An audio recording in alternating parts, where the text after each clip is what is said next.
Okay, so welcome to how to declutter your car, how to declutter kids' books, and how to declutter sentimental items. So we're going to start with decluttering the car. And I'm going to tell you guys what my car situation used to be. Okay, my husband used to be totally disgusted by my car.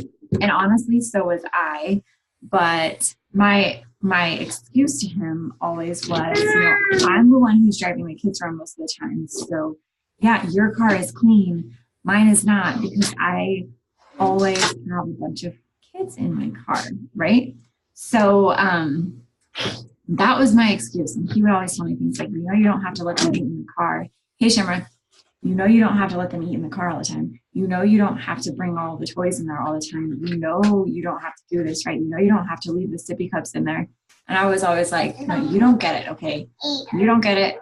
I'm the one driving around with the kids all the time, so just let me do my thing. And then I've told you guys this story about we had a van with like a sliding door. And one day I had let the kids bring Jello jigglers into the car. They spilled, of course, because whenever you have kids with food in the car, that's what happens. And it froze to the inside of my door because we lived in Alaska and it's cold there. And so for like 3 months, I had a Jello jiggler frozen to the inside of my car door. Okay, and it was gross. And my husband will never let me live it down. He was always like, your car is gross. And it wasn't a huge deal in Alaska because it stayed cold. But then when we moved to Florida, my kids were 2 and 4. And so I was still like, no, you don't understand. We have to have food in the car. We have to have snacks. We have to have sippy cups. We have to have all the toys. And he was like, whatever, it's your car. You let it be stinky and dirty if you want, but I don't want it. I don't want it in my car. Hey, Felicia. So we moved to Florida. I let the kids bring sippy cups of milk where the cars get really hot. And I forgot about it. Gotta leave, gotta catch the replay. Okay, no worries. Hey, so we left the sippy cups in there. And if you leave milk in a hot car, basically you die because it stinks, right? It's so gross. It was so bad. I left it in there and he was like, okay, he's like, it's your car. Do what you want. I get it. I don't have kids, but this is disgusting. And I just have to let you know. And he was right. So maybe you guys have seen that meme floating around that says something like, I let my kids have a Capri Sun in a hot car and now it's turned into prison hooch. Like that's for real. And it's gross. And you don't have to do that. So from that moment on, we had moved to Florida. So I had been living with like a super uncluttered home and I was loving it. And I was like, you know what? We're doing this in the car. So I'm going to tell you guys some things that you're probably going to be like I was for a lot of years. Like, no, I have kids. So this is just my life. Guess what, guys? It doesn't have to be. You can have a clean car. Okay, you can have a car that doesn't smell weird. And it's possible. And nobody's going to die from boredom. Nobody's going to starve to death in the car, right? Hey, Kristen. So obviously the first step to decluttering your car is clearing it out, okay? Gift yourself a clean car.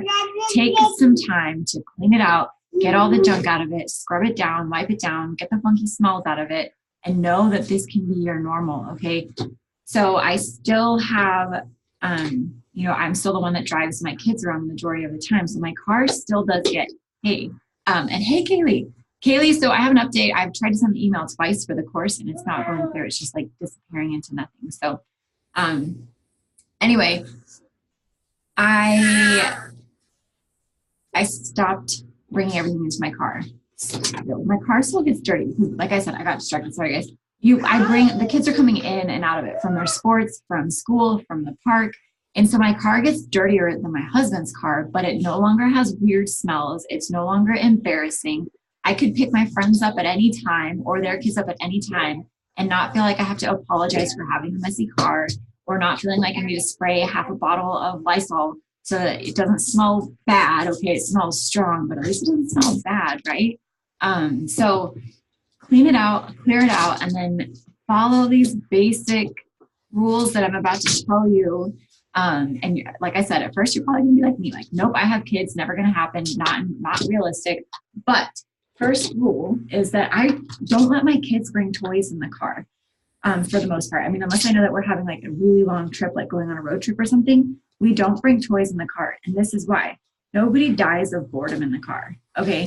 They don't die from boredom. And yeah, we let them bring toys in the car because we think it's going to keep them happier. We think it's going to, they're going to be more entertained, or they're going to get bored without it. Not true. It's not true. They don't get bored without it. Use your car as a way to like communicate with each other, play games with each other, connect, sit and observe. There's a lot of power in letting your kids be bored and just watching the trees go by, or noticing the buildings, or noticing the signs on the road, or playing a game like I Spy, or talking about your day. So I don't bring a bunch of toys in the car. Kitty says, I cleaned out my car this morning. Little toys and books that were left under seats and not missed were thrown away. Yeah. So, as moms, we're like, well, the kids are going to be bored without it. They need to have a coloring thing. They need to have this big thing hanging over the back seat with all these pockets of crayons and markers and whatever else is in there. And they don't. I promise you, no kids ever die of boredom in the car. Now, I'm not like a Nazi about it. I'm not like super like, you can never ever bring any toys in the car. Sometimes, if they're like in the middle of a game playing like their animal soccer, my car feels liberated. Yes, Kaylee, it does. It feels good. And I even talk about that in self-care sometimes. Self-care to me sometimes is detailing my car, because I love being in a clean car. But if like they're in the middle of one of their animal soccer games and they really want to bring like their animal, I'm like, sure, you can bring it in. But remember, when we come inside, everything always comes inside. Okay, so when we come home from school, I make sure that everybody grabs their backpacks and their instruments or their sports gear before we get out of the car and go inside. Every time we go inside the house, it's just our habit to grab all this stuff and bring it inside. Same with groceries. Kristen says, I usually only allow a blanket and maybe one toy, but I worry about them becoming projectiles. Yeah, seriously, that's another thing, is that they end up fighting over this stuff or whatever. But yeah, we do blankets too, especially when it's cold. And my son was a night-night boy. His night-night, his blanket went everywhere with him for the first 5 years of his life. I told my hubby it was my self-care of the day. It is. It really is. Hey, Jasmine. So yeah, I mean, occasionally, if they're really into it, I'm like, yeah, bring your toy. But, the general rule is, we don't need it in the car. We're not driving hours and hours and hours on end. If we go on road trips, the rules change. But that's my first basic guideline. No toys in the car. Okay. I don't have a stockpile of toys in the car. And they know that we talk to each other. We recap our days. Use it as a time for connection. Okay. Especially if you're like a working mom, and those moments are precious. Okay.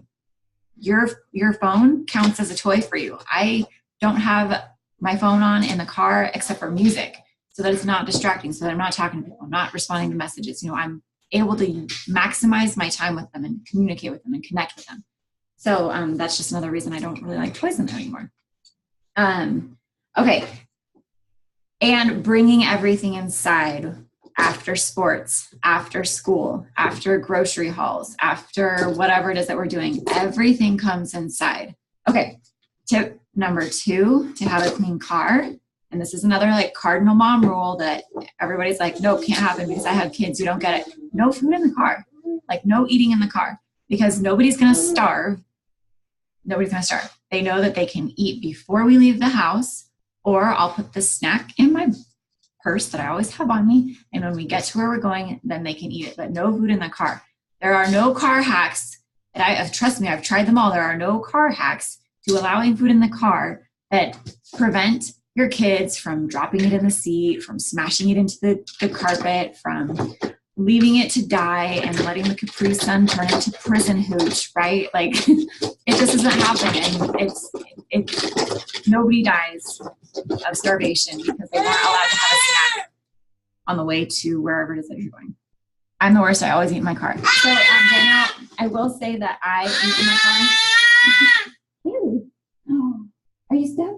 I eat in my car sometimes, and James is always like, I noticed that you ate in my car. But my kids don't, and they hold me accountable because like, if we go through drive-through or something, I'm like eating, they're like, no eating in the car, you make the car gross. I mean, it is what it is. So for the most part, I try not to eat in the car because I want to be the example, but also sometimes I am a monster. Okay. Yeah. Good morning, Kaylee. She's so loud.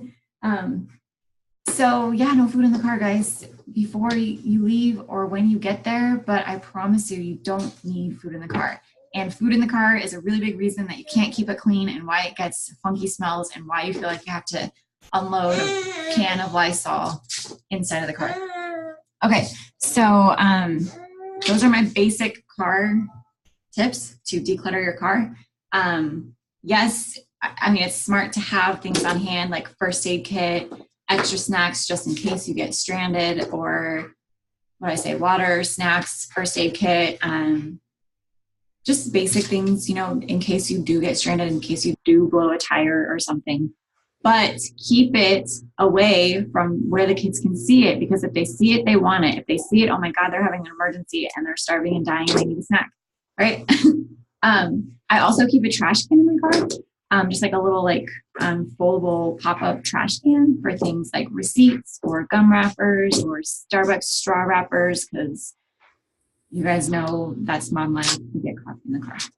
So keep a little trash can. But for the most part, you really don't need a whole lot in the car. Oh no, Kaylee's tipping out of her box. Okay, so that's the car. Let me know if you guys have questions about decluttering your car. Hey, Emily. Oh, Kaylee messed up my blanket. Okay, that's okay. Okay, so now let's talk about decluttering books, kids' books. I'm really excited to talk about books because this is something that you guys talk a lot about. And this morning I really had to dig deep because when we left Alaska to Florida, I had 2 big giant bins, like the size of Kaylee's crib right here, of books, because not only did I have my books that we had at home, but I owned the preschool. So I had all of the preschool books and I felt like the worst person ever getting rid of those books and not bringing them to Florida with us. Okay, we brought a couple books that fit in the carry-on with us, but other than that, I didn't ship them because I only had a 50-pound limit on the bags that we could check, and books didn't make the cut. And I know it seems like sacrilegious to declutter your books. It seems to be I cannot declutter books. I hoard books. I love them so much. Yeah. Okay. So I'm going to talk about that because a lot of times that's where moms are at, and they have big giant bookshelves full of books that nobody reads. Okay.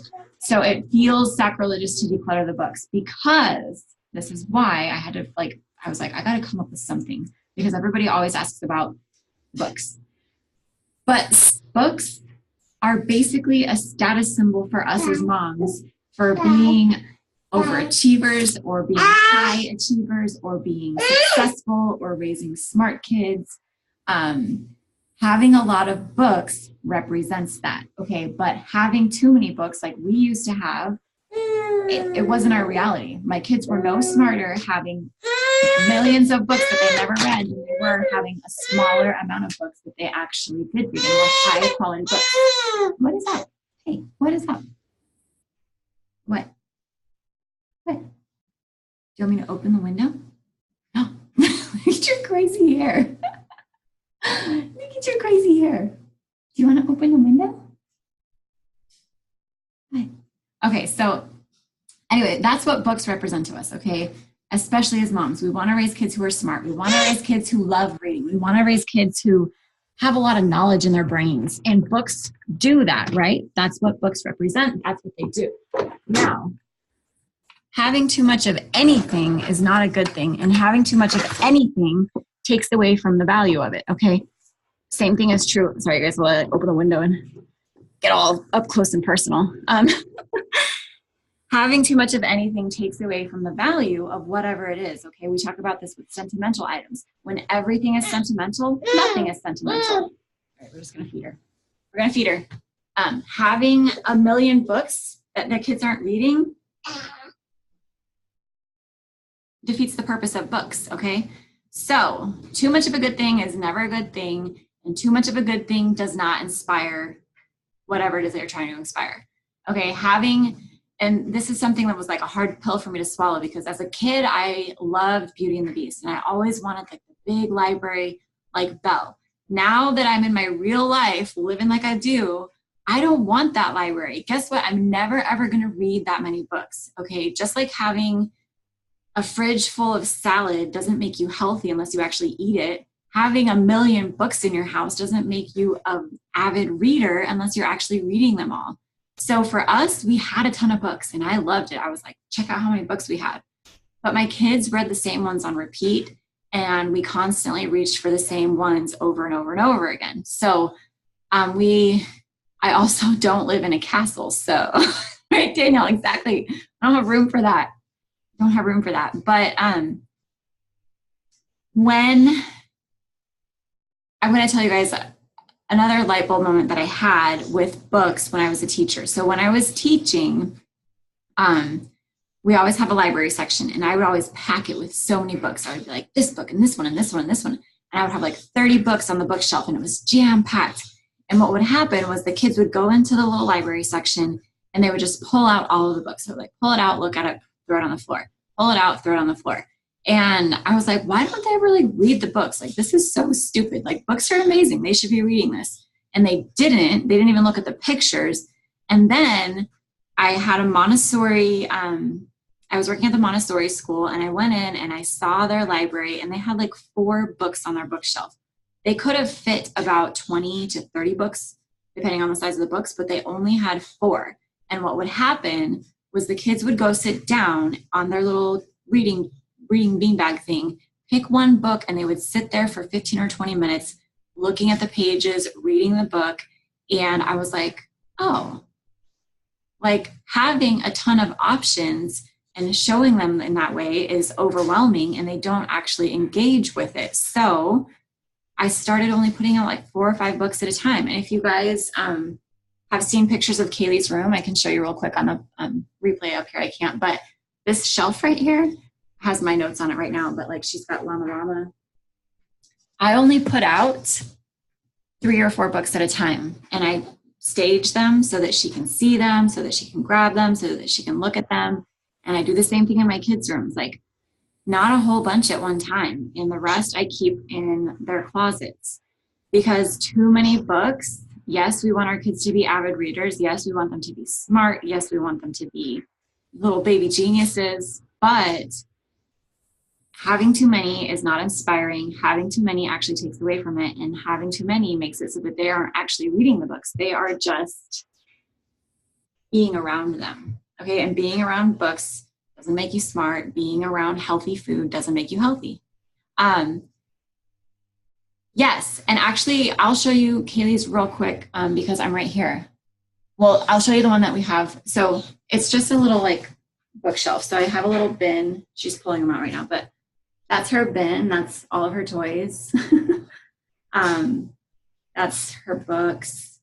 And then this is just like the little cube shelf that I got from Target for like $15. And I put the fabric bin down there and then I put the books up on top. And then if you guys want to see, sorry for everybody here on the other replay on the podcast. Replay, I guess it doesn't matter. You're on the podcast. But here is where I keep all the extras. So those are all of our extra books that we cycle through. And I have like seasonal books,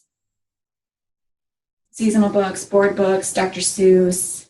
We've got like Harry Potter out in the hallway closet where the big kids' books are, but we only keep quality books. So I'm going to tell you some little teacher tricks real quick about, sorry for the boob shots, some tips about like quality versus quantity. So Kendra says, awesome, thanks. Seeing your books, I need to get rid of so many. Yeah, so I'm going to give you some tips on like what to keep, like what kind of books to actually keep for quality over quantity. And these are kind of the Montessori guidelines. I know Montessori isn't for everybody, but I have spent a lot of time studying it and I really love to incorporate it into my home as well.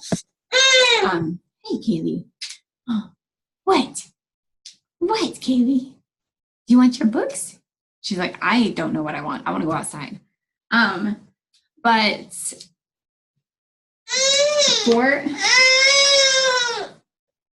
when you're trying to figure out what books to actually keep, these are some good guidelines. So I don't typically keep character books. And by character books, I mean like the Mickey Mouse ones that don't really ever have a story that makes sense. Okay, when you open up like the cover looks amazing, but then you open it up and you're like, this is kind of a dumb story. Do you know what I'm talking about? A lot of times it's the Disney books, you know, because Disney sells, but their story, the contents of the stories just aren't great. So character books, a lot of times you open them up and they're just not good. I try to avoid books for reading that have like poor grammar or slang, just because, you know, we want books to be something that encourages kids actually learning and kids learning to read and grammar. Yes, to the dumb stories. They don't make sense. Yeah, some of them are just like, what is this? This is dumb. Like, I don't want to sit down and read this to you at night. You're like, you're not interested in it. I'm not having fun reading it. Like, this is dumb. But books with poor grammar, because we do want our kids to learn to read, you know, like I was saying earlier, books represent as moms, you know, achievement, success, intelligence. So why would we want to give them books that are like teaching them poor grammar? Books without stories. So like for this is an example. I have them because they're little board books for Kaylee. You know, they work well for her little hands. But once she's older, I'm not going to get her these kinds of books without stories, like books with just pictures on it, or books that are like 100 words. Like, that's not actually helping them. Okay, and the kids usually aren't interested in those kinds of books, right? We think they are. Marketers tell us this is a great book for kids, and then they're not even interested in it. Books with questionable morals. Okay, there have been some books that I read, especially some like older books, actually some newer books too, like questionable morals. Like when you read it and you're like, ooh, like I should have read that to my kid. Come here. Come here. You want some attention? You want me to show you your belly? Come here. Books with questionable morals, okay? And then books that are just annoying. Come here. Books that are just annoying. Let's see what we can give you. What do you want? What do you want? You want the tent? And Kendra, that's what I was kind of talking about just a minute ago. Books that are annoying, that just don't make sense. You open them up and you're like, this was not a fun book to read. And sometimes we don't even realize how many of those books that we have because we don't read them, okay? We have a big giant bookshelf, but we don't actually read them, right? So hopefully that is helpful. If you guys have questions about books, let me know. Sorry, well, I'm like totally distracting trying to set this up for her, but maybe it'll keep her happy. You want to go in there? Yay! Do you want to go in there? Come here. Okay, so that is decluttering books, simplified. Let's talk about family heirlooms real quick. So family heirlooms, it's a specific question from a mom in here because she's got a lot of stuff that was passed down to her from her grandparents, I think, and like trailers full of stuff. So we've talked a lot about sentimental items, but not specifically family heirlooms. So I want to talk to you guys about that real quick and kind of how to do that, what that looks like. So baby board books with pictures in one word. How long do you keep those? Are they really even necessary? For the board books, my personal opinion is that I want to teach Kaylee and her tiny little baby hands who can't grip normal pages. I want to teach her how to use books. So we have enough. We've got like, I don't know, we have enough. Like I want her to be able to learn how to treat books right and like turn the pages. And for baby hands, that's really important. Especially in the toddler years, like when they're like, just want to rip the pages out. So I'll probably keep them until she's like 2, or at least until I feel like she understands that you got to turn the pages carefully, because I do want to teach my kids how to respect books too. And that's really hard to do when you don't have the fine motor skills. So these are mostly just for practice. Yeah, like that stories aren't great, but it's for her to practice, because she'll watch like the big kids read or like watch me read. And then I watch her now, she's almost 1, and she sits down and is like, oh, reading the books. The physical aspect of how to treat books. Total aha moment. Yeah. And that is something that's like the Montessori teacher in me. We in Montessori classrooms, they focus heavily on respecting the environment, respecting yourself, you know, taking care of the things that you have. And that's really important, I think, to teach our kids too. So that they don't grow up and think that books are just, you know, shred them, which, you know, they still will, but at least you can like kind of lay that foundation of this is how you use books and without breaking it. Okay, so for family heirlooms, be right back. Gonna throw out all my books. Yes, like Fahrenheit 451. Just kidding. Hang on. Oh my goodness, are you stepping?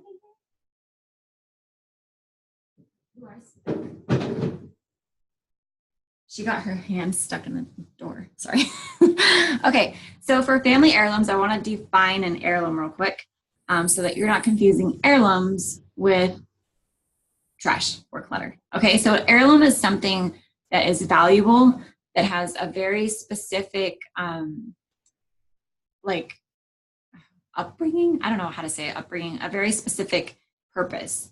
Like, for example, I've told you guys a lot about my grandpa being in very poor health. He's on his way out. Nobody really knows when it's going to happen, but it's going to be kind of soon.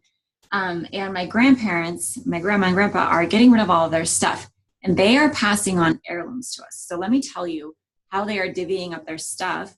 Like my grandma has a really nice chandelier that has been passed down to her for a couple generations from Spain. That's an heirloom. That is a very nice piece of art, basically. It's worth a lot, and it's very special to our family. That's an heirloom. Another heirloom is her headboard that my grandpa and her made when she was in, I don't know what you call it, upholstery school. She built this giant headboard. It's like a mustard yellow. It's interesting. It's kind of pretty. I think it just reminds me of Belle's dress. I have a weird attachment to it, but it's worth a lot of money. And it was the bed that she gave birth to her babies in. That is a family heirloom. That is very special.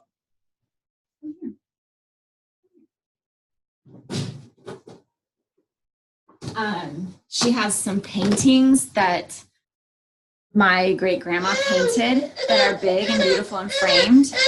Come here, come here. Those are family heirlooms. Okay, family heirlooms are not clutter. Okay, family heirlooms aren't everything that they left behind before they died. Family heirlooms are those kinds of things that are very special. So kind of like I was saying with the books, like just because you have a lot of it, or just because it's a book, doesn't mean that it's a good book, doesn't mean that it's special, doesn't mean that you need to keep it. Okay. And it's always kind of hard because, and I know sometimes I think it comes across as me being insensitive to be like, you don't need to keep all that stuff, but their memories and their stories aren't kept in the things. Okay. And it can feel a little bit harsh for us to be like, well, I guess we just have to throw it away or we have to give it away. But, hi, baby. You like him? Trying to distract her with this barking dog. It's creepy, right?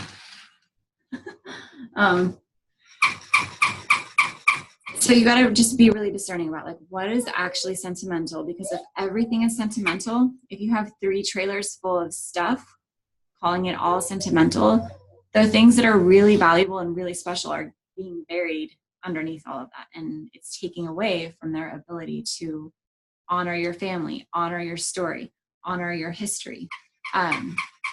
So for the most part, if it's truly an heirloom, truly something special, keep it. But if it's not, you're going to have to figure out some sort of way to get rid of it. You can gift it to somebody if it's something that can still be practically used. You can donate it to somebody. You can try to sell it. You can consign it. Come here.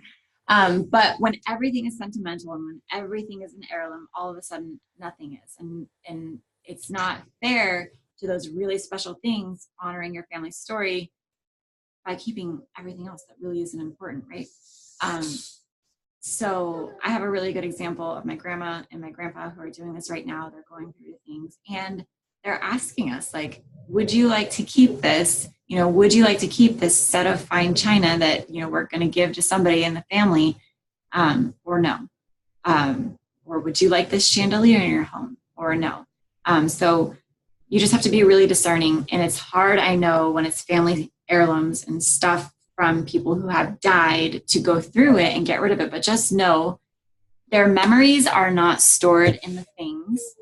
Their memories are stored in, let me read you from this book, Soulful Simplicity. She talks about this. And I pulled up the page. So the lady in this book, she had an uncle who, I think it was an uncle, who had Down syndrome. It was her mom's brother. And he was great at keeping records. That was his thing. He loved to keep records. He had them sorted. He had a big giant room with all of the walls full of records. And when he died, his mom could not part with the records, and they moved across the ocean to Italy. And she was going to spend a lot of money shipping every single record over to Italy. And the author of this book was like, why would you do that? You know, it's not, you don't have a record player. Why would you bring all of his things? And her point was not that she was like, you should just part with his memories, but why not keep one special record and keep it and, you know, put it on your wall to honor his memory. When you take all of those, it ends up just being a big giant burden because you have to rent a storage space. You've got to keep it in a trailer. You know, it's not honoring his memory like it could be. So I hope that I told that story right. But basically, you know, if everything is special, if everything is sentimental, then nothing is. Hey, Savannah. And also, this is a really good book, Soulful Simplicity.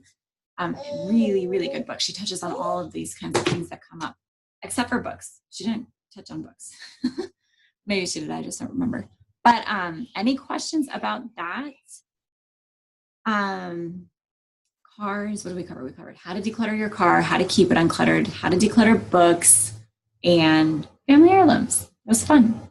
I don't see any other questions, but if you guys have follow-up questions, put them in the comments. I will come back to them, and I will see you guys later. Wait, what was the book? Soulful Simplicity. Can you see it? Soulful Simplicity. You can screenshot this. Okay, I will see you guys.